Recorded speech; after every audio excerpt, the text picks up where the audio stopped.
Okay, it's live. I know people can come on in.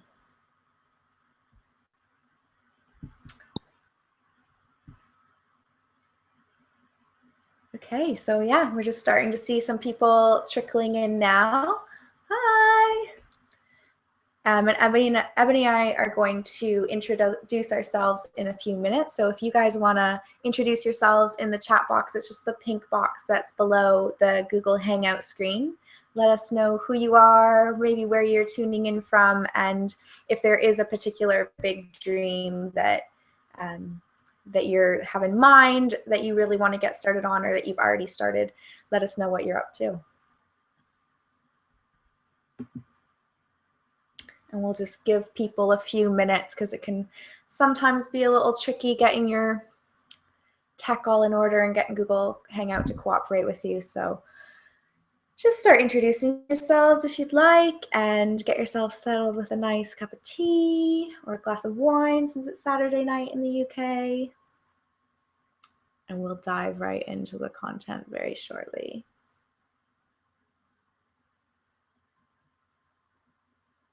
It's fun watching the little number in the bottom go up. So I would say you are in the right place with this webinar if you have a big dream that you just can't get out of your head, or one that you've already started chasing, but you just feel bogged down by the enormity of it all. And like Ebonie and I will tell you, we're both really familiar with that feeling. Or it might be that you feel like you're constantly racing on this hamster wheel, you're trying to get everything done, but things keep slipping off your radar and you're constantly on the edge of breaking down, which again, we've both been there. Perhaps, I've been there pretty recently. And so what we're going to teach you is what to do next when your big dreams just feel too overwhelming.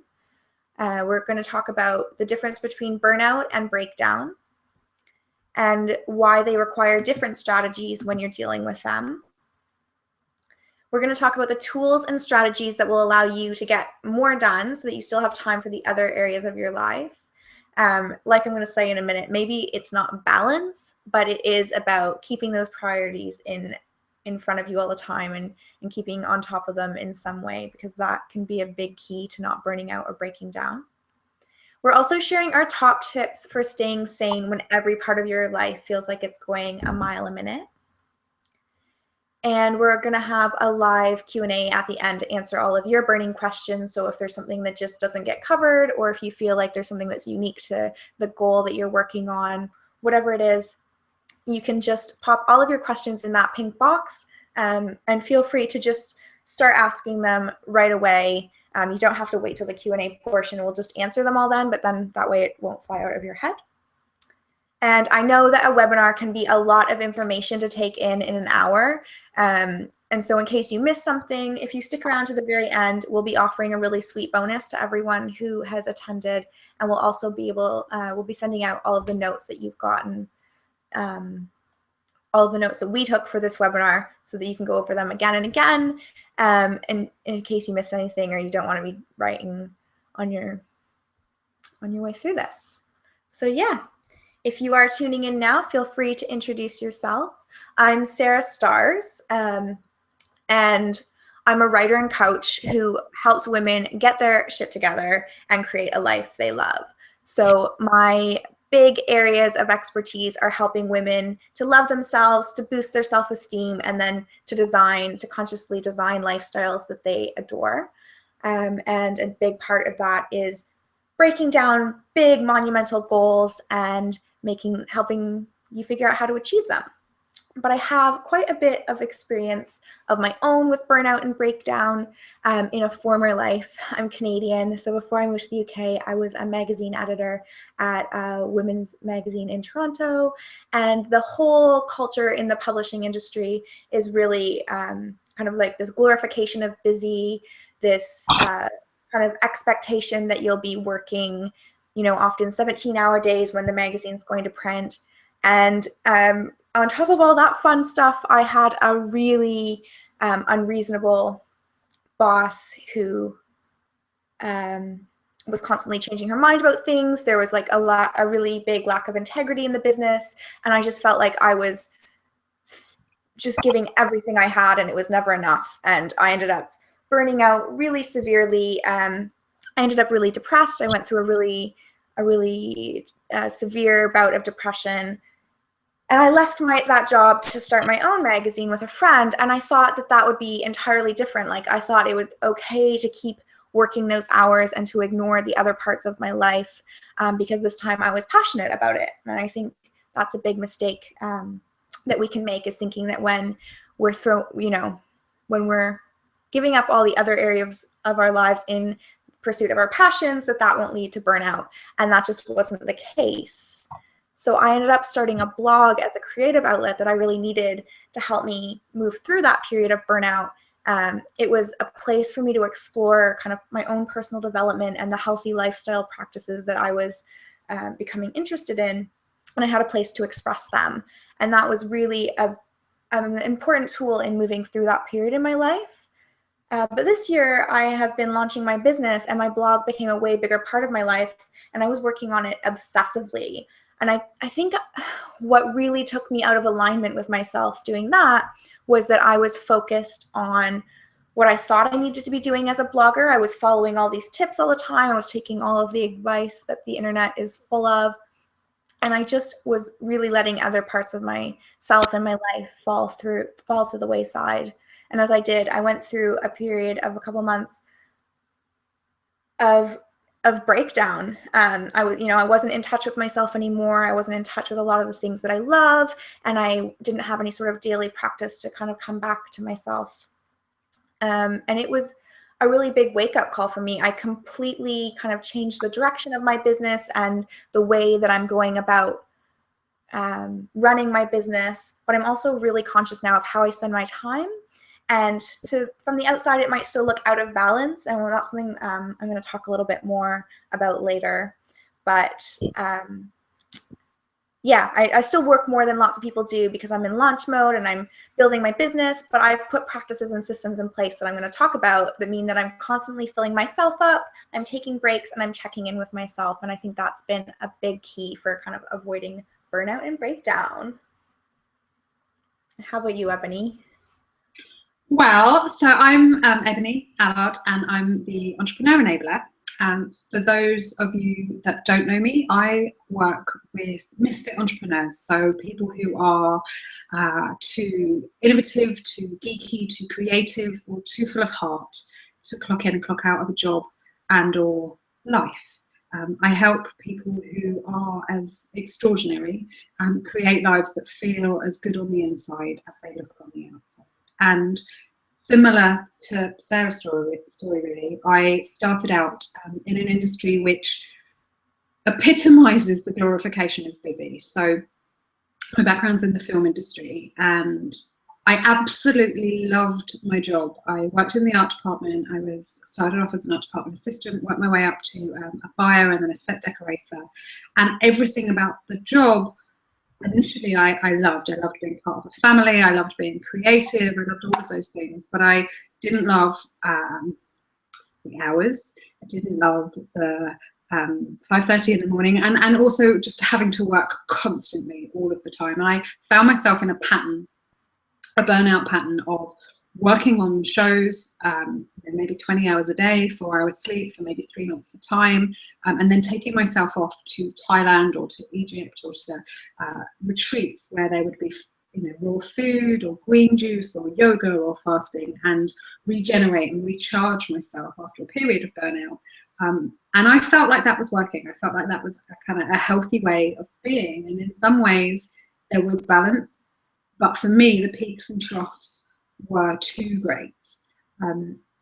And I also felt like there was something else. There was more that I wanted to be doing, and I wasn't quite sure what it was. And so in the midst of the recession in 2009, I set up my own company, which was called My Girl Friday. And it was one of the first virtual assistants and personal assistant businesses. I was at the forefront of shaping a new area. No one really knew what a virtual assistant was. People were quite skeptical of hiring someone to work from home or not from their building or not in a bricks and mortar establishment. And again, it started with really good intentions, and similar to Sarah, I was obsessive about it. I would stay up all night. I would pay other people before I paid myself. I would not share how I was feeling. Didn't let anybody else in. I felt like it was everything was my responsibility, and things built up and built up and built up, and I felt like I ought to be enjoying it because it was based on my values. I was doing what I loved. I was my own boss. At the height, I had 17 freelancers working for us on like 5 different time zones, and my best friend was my business partner. And yet, the patterns of my past were repeating themselves, and I found myself hugely depressed, and also using cocaine to enable me to be the confident person that people saw or expected. And so the day that I ended up doing a line of cocaine at 7:30 in the morning, I realised that something had to change. And I was contemplating suicide, not for the drama of it, but as an option, as a way out of what I saw as being personal, pervasive and permanent. And I spoke to my brother, who told my mum, who took me on a walk and said, please explain what's going on for you. And I tried and it didn't work. And the long and the short of it is I ended up on antidepressants, moved myself to Bali, and went through everything, went through all the therapy I'd ever had, all the retreats I'd been on, everything that had worked, all the lies, all the truth, everything I'd heard, and came up with my 8 steps, which I now use, and the Entrepreneur Enabler was born. So now I coach people using my experience and empathy, but also really helping people to find their own inner wisdom and their inner guidance, so that they're really in tune with who they are, so that they are able to connect with their own sense of balance, because that is different for every single different person. Cool. So that leads really into something that I just kind of wanted to preface this webinar with, which is just a couple of notes on balance or lack thereof. Because I think that's a word that we'll keep using to talk about this need to keep the rest of your life kind of in focus, and to constantly be contributing to those areas of your life, or to be regularly contributing to them when you're going to the balls to the wall with your big dream. But the thing about going balls to the wall with something is that it is taking this huge amount of input from you. It is kind of, at least for certain periods of time, requiring a lot of your focus. And so that's why I really love this quote by Allard, who says, there's no such thing as work-life balance. Everything worth fighting for unbalances your life. And I think that reading that quote kind of allows me to go, whew, okay, like, it's all right that starting this business and doing the kind of service-based work that I do, that it takes a huge amount of effort to get it off the ground. And it means that I work at unconventional hours because I still have a day job. Like, all of those things are okay, as long as I'm putting the systems and practices in place that we're talking about today, as long as I'm taking care of myself and taking care of the other areas of my life. It's okay if there's a lack of balance, because it feels good. And I think a lot of the time, I know I hear from people who say, well, you need to take more time off, or you need to take more time for yourself. And I think what people don't understand, if they're maybe not as obsessive as Ebonie and I are, that when you're going after your big, massive, like, can't get out of your head dream, like, that is time for myself. That's time where I'm consciously creating the future that I want, and even the present that I want. So just as we go through these tips that we're going to offer you today, don't think that that means you have to rein things back too much, but it is about kind of, shifting things a little bit, changing your perspective on, while still giving it everything you've got. And so, yeah, we're going to chat a little bit about the difference between burnout and breakdown. Yeah. So I love the way that you explain that, really, because people do always say to me, oh, what are you doing tonight? And I'm like, oh, I'm staying in and working. And they're like, really?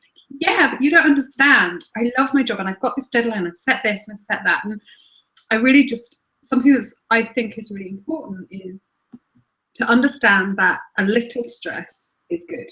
a little stress gets things done and it motivates us.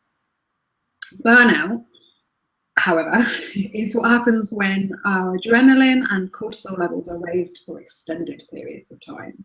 So burnout for me is much more about the external. It's about overexertion of our physical self, and breakdown is when our internal and external are out of alignment with one another. So when we've really stopped listening to our internal governance and are ignoring our needs and desires, that's when breakdown can happen, because it doesn't feel good. So what Sarah and I are talking about in terms of staying up late and doing our work, it's like that still feels good. And for me, the difference about breakdown is when there's resentment and when things are, when you're not listening and giving yourself what you need. So stress can lead to burnout, which can lead to depression and suicidal thoughts or breakdown, or that kind of place. But breakdown can also happen when maybe you are taking care of your external needs, but you're not listening to your heart and to your soul. So that's something that I think is really important. The differences between being stressed and being burned out can be really subtle, because whilst you're usually really aware of being under a lot of stress, you don't always notice burnout when it happens. So a little bit of stress can get things done. It can be motivating and useful, but burnout is beyond stress. Stress is kind of characterized by over-engagement, whereas burnout is characterized by disengagement. When you're stressed, your emotions are overactive. I know that for myself, I might shout or cry easily, but when I'm experiencing burnout, my emotions are blunted, and feeling anything is tricky because I go into a kind of numbed out place, either by spacing out or retreating in. Something that I've noticed is that stress can produce kind of urgency and hyperactivity, which not always useful, but can be useful. But burnout produces kind of helplessness and hopelessness. I've got some just little symptoms or ways of noticing these things. So physical signs and symptoms of burnout can be feeling tired and drained most of the time, having lowered immunity or feeling sick a lot, getting headaches, backache, muscle aches, having a change in appetite or sleeping habits. And I know that for myself, I can have all of those things when I'm in work, in kind of launch mode or where I'm working a lot. So the other two are also really, really useful to notice. And the emotional signs and symptoms of burnout or breakdown are a sense of failure or self-doubt, feeling helpless, trapped and defeated, detachment and feeling alone in the world, a complete loss of motivation, feeling increasingly cynical and negative about everything, and having a decreased sense of satisfaction or accomplishment. And the last one is the behavioural signs. So, and these are really good to notice in other people, and I've kind of talked to my friends about these. So like, if people notice these behaviours in me, then I want them to say, and that's withdrawing from responsibilities, isolating myself from, or yourself from other people, procrastinating and taking longer to get things done, and using food, drugs, alcohol to cope with how you're feeling, taking your frustrations out on other people, and or just skipping work completely, or coming in late, or not doing the things that you would normally love. So I hope that's been useful in kind of understanding where the line is between it being useful and kind of okay, and being less constructive and unhealthy. Yeah, I think that's really valuable to think about, to kind of have that knowledge of what the difference is, what that looks like. And then, so my first tip for kind of when you're going full force towards something that you really want is to prioritize your self-care, which sounds really obvious. But I think when you are making this space for yourself, and I'll talk more about what I mean by self-care, because I think it gets kind of watered down, a lot of the ways that people talk about self-care. But when you are prioritizing your self-care, you're making space to stay in touch with yourself, and then you're more likely to notice if some of those symptoms start to rise up in you. So one of the ideas related to self-care that I really like is an idea that Jonathan Field talks about, and that's that we all have 3 buckets. And I think a lot of people have different theories and they have a different number of buckets or baskets or whatever you want to call them. But he talks about 3 buckets, and they're contribution, connection, and vitality. So contribution is what you're offering to the world. It might be through your work, it might be through, you know, something that you do as a volunteer or as a hobby, but it's what you're giving back to the world, what you're creating, what you're kind of giving other people. And then there's connection. So your relationships with other people, which again might be your romantic relationships, your friendships, it's your connection to yourself, and it's, you know, your connection to your coworkers. It's all of those connections that you have with other people. And as social animals, obviously those are a big source of kind of how we fill up for many of us. And then your vitality. So doing the things that light you up, following your passions, but also taking, making your health and fitness levels a priority, eating well, all of those pieces. And he talks about how we only have so much in our buckets. And so if we're constantly giving everything from each of our buckets without putting anything back in, if we're giving it all into our work, eventually we don't have anything left. And that's when we go into burnout or breakdown mode, depending kind of on those unique set of circumstances. And so what I think is really why this is such a really interesting way to look at it is you can think at the end of the day, if you're giving yourself time to reflect, you can think, how did I add to my contribution basket? How did I add to connection? How did I add to vitality? And you can think about always filling up those baskets, because I think what prioritizing our self-care does is it allows us to put ourselves first in a way that fills us up, and then we're giving to the world from our overflow. Because taking care of ourselves isn't selfish. It is such an important way to make sure that we still have something to give back. So I would say that what doesn't get scheduled doesn't get done. So actually scheduling your self-care is really, really vital. So creating those little pockets of time every day, but then also those bigger periods of self-care, how can you fit them into your week? But what might be important to think about with that is that self-care might not look like what you think. I wrote a blog post a while ago called Get Out of the Bath and Put Your Hand on Your Heart, which was about how I had made myself this really luxurious bubble bath one night. And, you know, I'd lit some candles and poured a glass of wine, and I got in there. And like 5 or 10 minutes into taking the bath, I was like, oh, you know, I think I want to get out and read a book somewhere else. And I thought, no, like just stay in and make the most out of it. Like self-care, self-care, self-care. And then I was like, well, how the fuck am I taking care of myself if I don't want to be in here? But you always hear that kind of self-care trope of take a bath, take a long bath. And so I think the key to self-care for me is I take 5 minutes every morning and I just sit with my eyes closed. And there are different things that I might say depending on kind of what I'm wanting to tap into, but just giving yourself space to say, here I am, I'm tuning into myself, I'm grounding myself, and I'm thinking, what do I need today? And that could look like so many different things. It could be, you know, I really need to write about this. I really need to get outside and walk in nature. I really feel like I'm needing a big meal full of veggies. And it could be so many different things. But just making that time to get in touch with yourself every day, I think will allow you to have an evolving sense of what self-care you need right then, and also which of the 3 buckets most need your attention that day. Those are great tips, Sarah. Thank you. I really like that. I love your story about the bath. I think it's, yeah, just perfect. My first tip is about setting boundaries and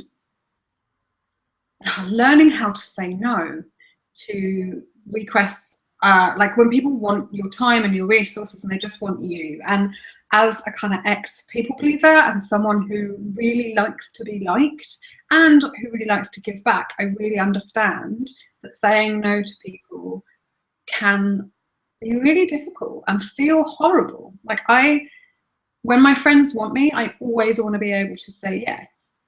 And at the same time, I need to honor my own boundaries and learn not to overextend myself and know when I'm going to be good company. Because actually, showing up or saying yes and then not giving 100% of myself, or like only half being there because the rest of my brain is mentally running through a spreadsheet, isn't helpful at all. So I always remind myself that saying no allows me to say yes to the things that I truly want to do. And I say to my friends, I know I've just said no, but please know that when I say yes, you get me 100%. And they understand that now. So they know that they would much rather have all of me with them and present than me there in body, but in mind completely distracted and being somewhere else. So being kick-ass and kind is all about setting boundaries with care and with heart. And for me, the clue in that is really, it's really in how we communicate those boundaries. So if you just say no to someone, but don't tell them why, or do it from a place of resentment or snapping at them, they're not going to understand because it doesn't feel good. But when you communicate with your whole heart and when you're able to be present in what you're doing, then setting boundaries becomes much easier and also just much, much more enjoyable. I really love that. And I love the idea of just kind of saying to your friends that, you know, that it doesn't have anything to do with them, but that, you know, when you are able to be there with them and that you really want to be, that you'll be fully there. And I bet that's pretty liberating for the way that they look at how they choose to spend their time too, because not a lot of us prioritize saying no when we need to, and that can be such a big cause of burnout. Okay, so my second tip is to create routines and rituals. And I am obsessed with routines and rituals, and they don't sound very sexy necessarily, but I think they're super sexy. And I've gotten so obsessed with routines that I've become a morning person when I never thought I could be a morning person, because my morning routine makes me so happy and excited that I want to do it every day.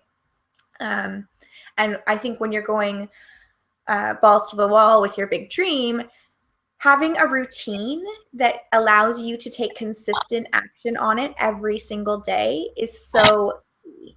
So I like to give the example that if you can set aside half an hour on your lunch break every day, and I do this, I work a full-time day job and I write on my lunch hour for half an hour every day, and the other half I kind of give myself to eat and you know, to breathe and hang out by myself and all that good stuff. But I take half an hour to write, and I can often write 500 to 1,000 words if I'm really in the groove.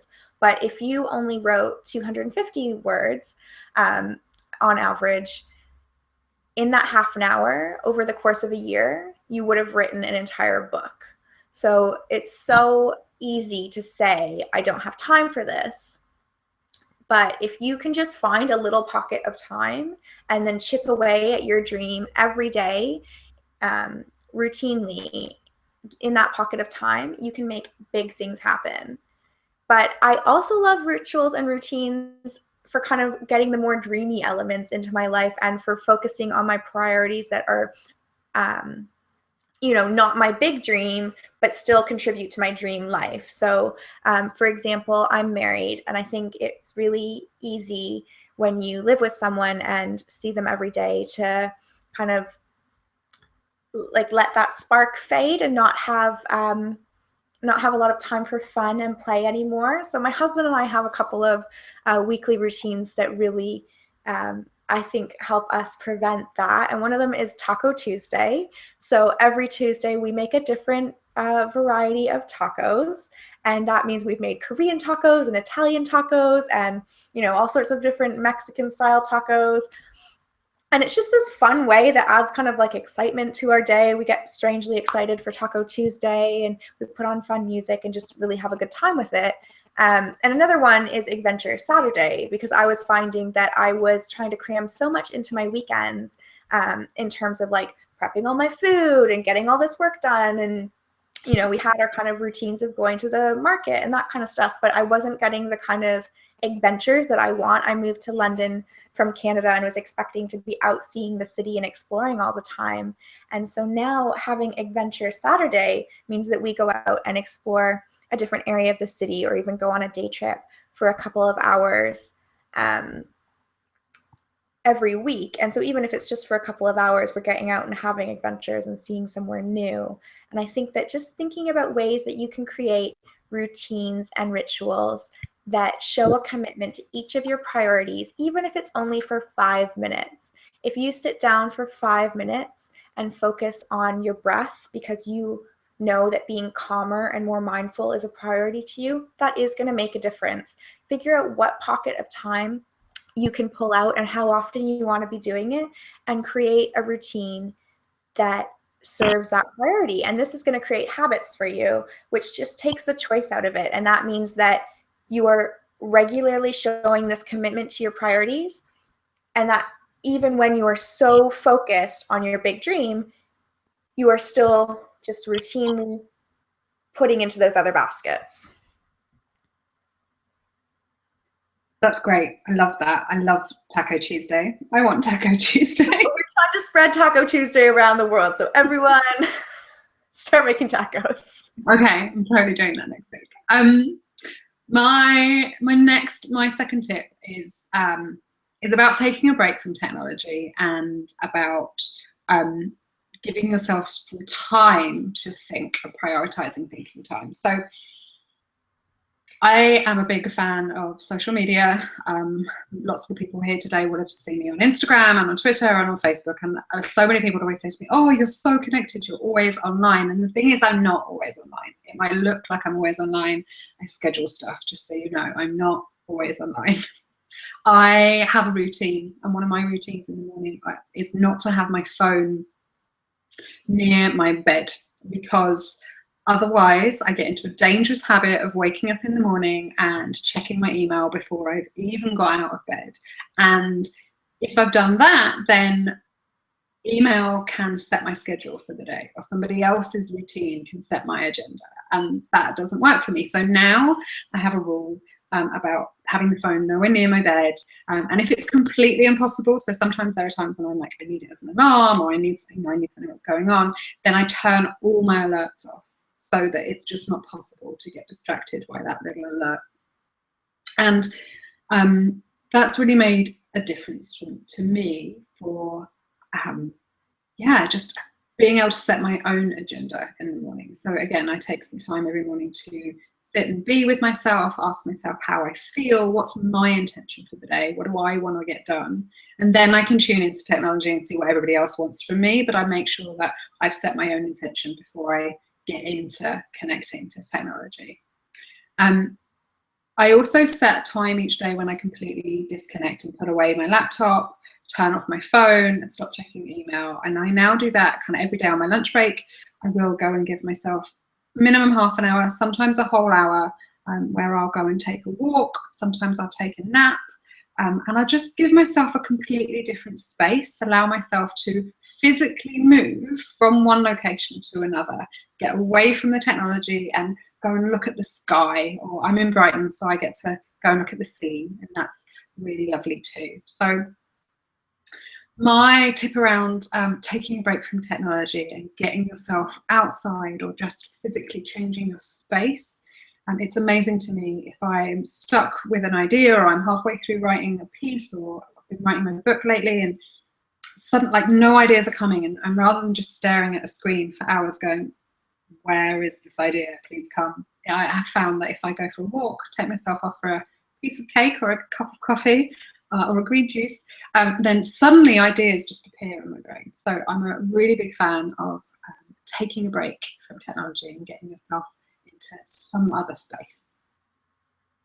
Absolutely. And I have found just the same way, like getting my phone out of my room at night and actually putting it on airplane mode, so that when I do pick it up, it's just to turn off my alarm and not to instantly start scrolling. It's incredible how that kind of allows me to shift the focus of my morning and really, start the day intentionally, rather than just right away going into that kind of scrolling and replying and doing mode right away. I get a little bit of time to dial back and just get in touch with myself first.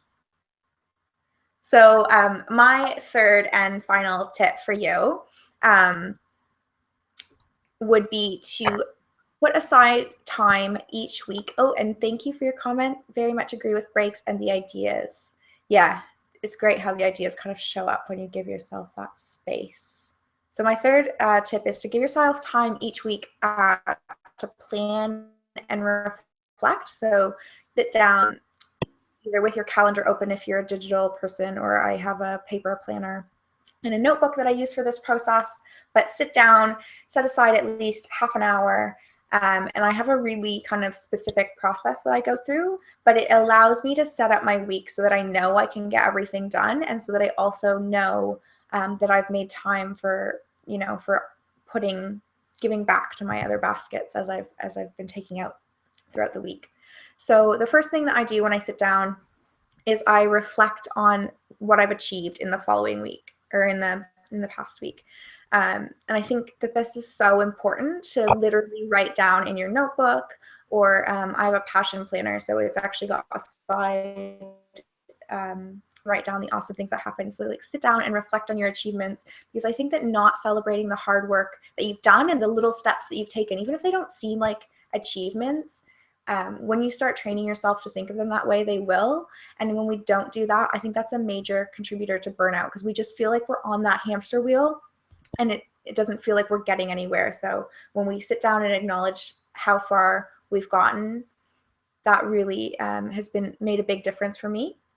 And I also sit and think about what I could have done better. Like, how could I have spent my time better? And better might mean, it might have meant working less one week, because sometimes when we're working all the time, we're actually just throwing spaghetti at the wall and hoping something sticks. How could I have been more focused, possibly on fewer things, and then had more time to play and hang out and do fun stuff? But just taking that time to think about what I could have done better helps to ensure that I'm investing like my precious time and all of that effort into the things that will provide maximum output, whether that output is happiness and fun, or if it's getting closer to my big dream, and hopefully both. So then I focus in on my priorities for the following week. And I try to focus on kind of 3 main priorities, as well as maybe my little tasks that recur every week. So focus in on my 3 main priorities for the following week, and I break that down into all of the steps that I'll have to take to make them happen. And then I go in and I schedule them all into my planner, and that's really key for me. I am not a big fan of to-do lists anymore. I read a really great article about why millionaires don't use to-do lists, and it's because to-do lists reflect the kind of urgency and priority of different items, and they also don't take into account how long a task will take. So if you actually figure out how long each step is likely to take and then schedule it in, that makes a big difference for me in making sure everything gets done. And this is also a really good time to revisit your big goals and make sure they're still in alignment with where you want to go. So I interviewed a woman named Nicole Harlow for my podcast this week, and she was chatting about how she rewrites each of her goals every week and rewrites each of her core desired feelings. And that's just a way of kind of recommitting to them week after week. But what it also allows her to do is think, these are goals that I probably set myself for in January. Are they still on track with who I want to be and where I want to go? Or is there some reevaluating and rejigging that needs to go on? And then the final thing that I'd say about this weekly planning and reflection session is make it sacred. I really, really look forward to this time every week. I usually do it on Sunday morning, kind of curled up with my husband and my cat. I have a hot cup of tea. It feels really good to be dedicating that time to myself, but do something for yourself that will make it sacred and create a sense of ritual around it, whether that's lighting a candle and doing it in the bath or doing it outside in your favorite park. Make it feel good, because it is really such a huge investment in your success. So yeah, creating a ritual. Obviously, I'm obsessed with rituals, but I really do think it makes a difference. I love that, Sarah. I really, really do. I run a 3-list system, so I have which it's in my e-course in my book, so people can find out about that later. But I do like a today list, a general kind of tasks that have to happen list, and a big dream list, and then I schedule them in. But I keep those running lists because they're kind of different types of things. And the biggest tip, or the biggest thing that's made a massive difference in my world around balance, and this is very personal, but I use iCal or Google Calendars, and I have a different colour for the different areas of my life. So at the moment, my personal life is in yellow, and admin is in pink, and my coaching calls are in blue, and other things. So I have different calendars, and that means that just at a glance, just by looking at my week, I can see if I'm working too much, which might sound ridiculous, but just seeing that there's no yellow in my schedule enables me to go, do you know what, I think I should probably take a day off, or I should bring a friend or go and see someone. So the physical, like visual reminder has been incredibly important to me. So yes, thanks for that. Yeah, I do something kind of similar, and I was just thinking, one of the questions that came up from one of my mailing list readers who couldn't tune in live is what kind of time management and planner systems we use. So since you've already chatted about like that, maybe let's hash that out before your final tip, because I do something kind of similar. This week is a little bit out of balance, so don't judge me too much. I just got back from holiday, but I do something similar with my passion planner. Just in case people haven't, it's my preferred organization system. I have pink because that's my favorite color for my like fun times. I did have lots of fun times before we went live on this webinar today, so it's not totally out of balance, but you know, there's a place to put your main focus and intention for the week, to list some awesome things that happen. It always gives you kind of like a fun challenge for the week, a fun and an inspiring quote as well. You do your personal to-do list and your work to-do list, and they're kind of prioritized, and you write down how much time each week, and you can also break down one of your big goals. But I'm actually taking notes from a book that I'm reading. But yeah, so for people who are interested, I know there was a question around what planner and time management systems we use. And the reason that I like Passion Planner, and it sounds like I just need a paper planner, but the reason I like this one is that it's really good for keeping your kind of whole life in front of you, rather than having to have a work planner and a personal planner. And it sounds like your system does that as well. And another one that I know people really like is the Day Designer, which I think is the daydesigner.com. But yeah, so that's how I do that. And I have to have all of my work scheduled in on a device, because otherwise it doesn't happen. So my where I'm actually physically going to be is either on my computer or on iCal or on my phone, or like literally if it's not scheduled, it doesn't happen, which means I schedule in my lunch break, I schedule in a break for myself, I do all of those things. And then I have Danielle Laporte's desire map for my personal reflections. And I do the same as you, I kind of sit in on a Sunday and I reflect on my week, and I write in it every evening. So I have got both, and for me that works. And I think it's a really personal thing. I think trying out different stuff and not being afraid of failing, but just ditching it and trying something new, because eventually you will find the thing that works for you. Yes, and so there's someone in the chat, Mr. Aaron Short has said, love the look of that planner. I use an app slash site called Troll, and it is amazing. And then one of the other chatters says that, like me, she finds it easier to write things down instead of using an app. And yeah, I don't know why I can't get my head. I do so many things digitally. Obviously, that's where I run my business, and that's where I work in my day job, but I just can't do it for my planner. If it's literally not written down here, it doesn't happen. So cool. And you've got one final tip for us as well, don't you? I have, and it's a really nice one. So my third and final tip is about nourishing your creativity and your playful side. So creativity and play are just a really, really powerful antidote to burnout. So for me, this is about trying something new, starting a fun project. I realized the other day I have no hobbies anymore. Someone said to me, what do you do for fun? And I said, I work for fun. And they looked at me. I was like, okay, probably want to come up with something better than that.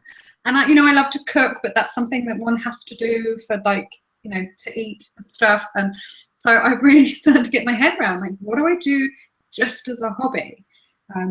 And I realized this year I've not read any novels. So I've recently started a really, really trashy novel, which is perfect, and I love it. What is it? You have to share. No. Okay. It's Mills and Boone, and it's awful, but it's brilliant because it takes me away from reality. So it's, you know, really, really just playful, something that is not like anything else that I do. And so I think that's the most important thing about it. Choose activities that have nothing to do with work and that make you feel good. So whether that's singing, painting, dancing. I love to forage, so this time of year is just wonderful. I've got a friend who's really, really good at botany and mushrooms, and so we go out and look in the woods near us and pull up all sorts of things and then cook and make things out of them, or just go and notice nature and how incredible it is. And I hang out with my friends' kids and make dens, and I think that's still one of my favourite things. The sofa den is like the best thing in the world, and I choose to live the life that I have the way I do, so that if I want to take some time off in the middle of the week, that I can. And so I very regularly, at least once a week, go and see a friend and hang out with their kids and just be a toddler with them rather than being an adult with them. I absolutely love dressing up, acting out comics, just being really silly. I think nurturing your creative side. I wish I played guitar. I used to play piano, but I don't do it. So maybe that's something I'll pick up again. But just doing something fun and just because, with no reason, I think is really important. Yes, absolutely. And so Aaron has just said that his autocorrect changed it to Troll, which I did think was a weird app name. It's Trello. Makes more sense because that's one I've heard of. Yeah, I think that's such a good point. Finding ways to play is so important. And I think it's surprising how much they fill us up and how much more we have to give to our work once we've done those kind of, they seem like people see them as pointless activities, and not that things need to have a point, but the way that they nourish us is so powerful. Okay, so we had one other reader submitted question that I think might be really good for you, Ebonie. But if anyone else has questions, please feel free to just type them in that pink chat box and we will answer them after this one. So this question was, how do you make yourself have time off when you need to be working to make money? Since I'm still trying to figure that out. Okay. The answer to that is about embracing uncertainty and learning to surrender and trust. So, at least for me, it has been.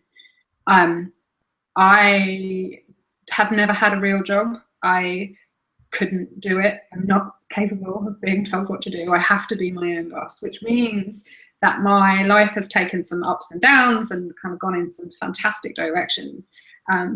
And my biggest fear was that I would lose my home, lose my stuff, and end up, homeless. And that happened to me in 2009. Now, I wasn't on the streets homeless. I was sofa surfing homeless, and learned how to ask for help and became kind of vulnerable in that. And this may sound like a really roundabout way, but just by actually going there and experiencing my worst fear, I learned that I can come back from that I can bounce back, that I'm resourceful and resilient, and that people will help if I ask, and that connection and trust are welcome in my life because they weren't necessarily before.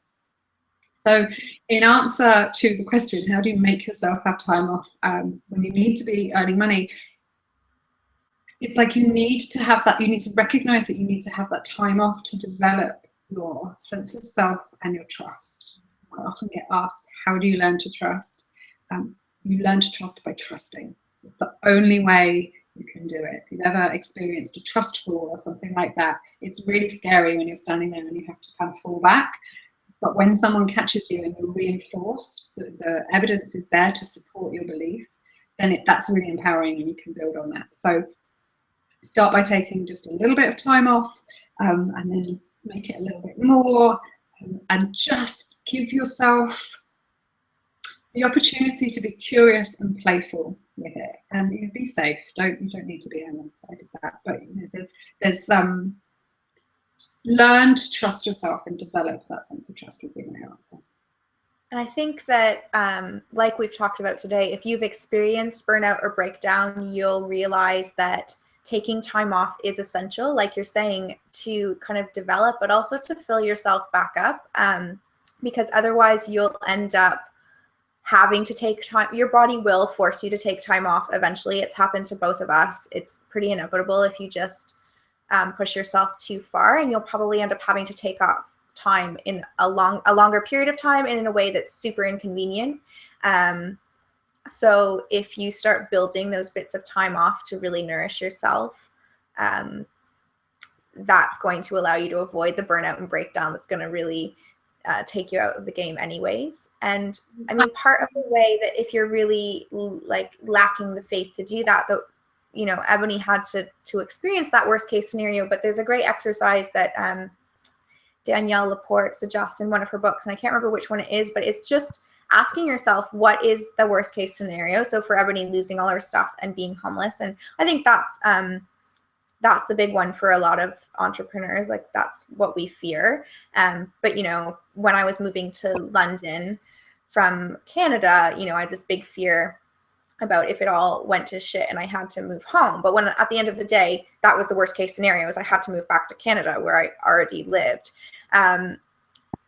So it's taking some time and, you know, either journaling or just sitting and thinking about, or maybe talking with a friend, what is that worst case scenario and what would happen? What would you do if it happened? Because the fact is, whether we don't want to be there, but we have the resources and competencies to deal with it. We probably have people in our lives who would help us through it. So it's not necessarily as dire as it seems when we're kind of letting it grow bigger and bigger in our head. And I just wanted to add a great story. Like, a little while ago, I didn't want to take any time off. I had to make some money. Wasn't sure how I was going to do it, getting myself into a whole thing about it. And then I had a little chat with myself. I'm very good at the internal pep talk. Took myself and to do my favorite thing, which is to go to the hairdresser. So I went to the hairdresser and got a hair wash, right, which I couldn't afford, and he like did a treatment in it. It's like, why am I doing this? I was like, actually, I just need to feel good. I need to go and do it. While I was at the hairdresser, I was chatting to people either side of me, and I got 2 new clients that day by sitting in the hairdressers and chatting to people. So I just wanted to add, like, you don't know where these things will happen. Like, it might be at a yoga class, it might be at the local cafe, it might be at the hairdressers. So yeah, you can give yourself time off, but you can still be on as you're. That is such a good point. Okay, so it doesn't look like we have any further questions, and we're coming up to the 8 o'clock mark. So I just wanted to recap. We've gone through a lot in this episode. So like we said, it's okay for things not to be balanced when you're going balls to the wall with your big dream, but you still need to focus on contributing to each of your 3 buckets. There's a big difference between burnout and breakdown. And if you want to get some more details on that, kind of recognizing those symptoms, Ebonie's written a great blog post about it. And in terms of our tips, remember to prioritize self-care, set boundaries, create routines and rituals, and eat tacos on Tuesday. Take a daily break from technology, sit down for a weekly planning and reflection session, and nourish your creative and playful side. And so a big part of what can lead to burnout and breakdown is the overwhelm that comes with chasing a monumental dream. The enormity of it all makes us feel like we can never get through it. And I think we end up thinking we have to do it all alone, which leads us to feeling lost and stuck. You just kind of get bogged down in the bigness of it all, and you just don't know what to do next. Or at least that's an experience that was really common for me, and it's really common with the clients that I work with. So that's why I work with women to tackle the internal and external work it takes to make their dreams come true. And I'm really excited to let you know that I've just launched an e-course called The Daydream Revolution. It's an 8-week e-course, and I like to say that it'll take you from how the fuck am I going to do this to hell's yes, I've got this. And that's because throughout the course, we work to break down your big dream into a detailed plan so that you know what you need to do every step of your journey, and we'll also get crystal clear on how you're going to afford it. So even if you aren't earning any extra income right now and you don't have any money in savings, every student walks away from this course with a clear idea of how they can afford this big dream. But I think what's really crucial is that this course also tackles the internal stuff, which can be a big source of what holds us back. And it can also be what leads to breakdowns. when we're on that dream chasing journey. So every week in the course, you'll receive a guided step-by-step lesson. You'll receive video content, audio interviews, and worksheets that will teach you how to overcome resistance, tackle your fears, and stay motivated to see this through. There's a 24/7 live chat, so no student is left behind. You all get one-on-one attention from me, so that you can really create your own daydream revolution and know exactly what you need to do to make it happen and how you're going to afford it. So these are strategies that I've used for myself. It's a system that I've put in place, and you can use it again, Big Dreams to Life. And the course costs $147. But if you sign up in the next 24 hours, I'm giving a special discount to anyone who signed up for this webinar. So you can just use that link that's right below the chat box, click on that button, and then use the discount code balls to the wall. And that's written below there if you need a reminder, but it's use that discount code balls to the wall in lowercase, and you can register for $97. And I just wanted to put a special bonus package together for everyone who attended as a thank you. So you'll also get the replay of this webinar to keep if you sign up for the course using that code, and you'll also get a 30-minute clarity session with me so that you're crystal clear on your big dream and what you want to achieve going into the program. So that's an additional $150 in value. The bonus itself is worth $300, and you'll be able to get it for $97. This is the biggest program I've ever put together, and I can promise you it's going to be amazing. I've been test driving it with a few of my clients and friends, and it's just so exciting to see the results that people are getting and the headway they're making in making some really big, incredible things happen. So since we're going to wrap up soon, this offer is only available for the next 24 hours. But if you have any questions about it, just pop an email to hello@sarahstars.com with any questions. And you can just let me know what you need to know before you want to sign up. And I know Ebonie has some cool stuff she'd like to offer you as well. I'm not going to pitch anything to you today. I just want to give you some free stuff for showing up, because I think I wanted you all to go and check out Sarah's stuff, because I think it's going to be amazing. Anyone who self-selects as a misfit entrepreneur, I'd love it if you joined my Facebook group. So it's just opened. We're at facebook.com/groups/misfit entrepreneurs, and I think I can pop that in the chat box, or Sarah's going to pop it in the chat box. Yeah, let's pop it in right now. Great. And I'm also giving away an 8-day e-course for free. It's valued at £99, and when you sign up today, there are bonus giveaways. So I'm also giving away a free Clarity Activator call with me, an ebook, and my Own Your Niche checklist. So that is on ebonieallard.co.uk. /Misfit to Maven free e-course, but there are little hyphens in there. So again, I'll let Sarah put that in, but that's a free 8-day e-course going through my 7 steps, and you'll learn just some really great stuff about how you might be getting in your own way. So that's what I'm all about, helping you to look at the internal and external when going for your dreams or building the business. And I just want to say thank you so much. Yeah, it's been really fun. And I'm really excited to hear all about the big dreams that you're chasing, and kind of how you start personalizing these tips and implementing them in your own life. So if you find them useful in the weeks to come, definitely send us an email and let us know. We'd love to hear that. Yeah. Cool. Well, I hope everyone has a happy Saturday, and we'll be back with some more of these free workshops soon. So keep an eye on your inbox if it's something you'd like to come to again. Thank you. Bye. Bye.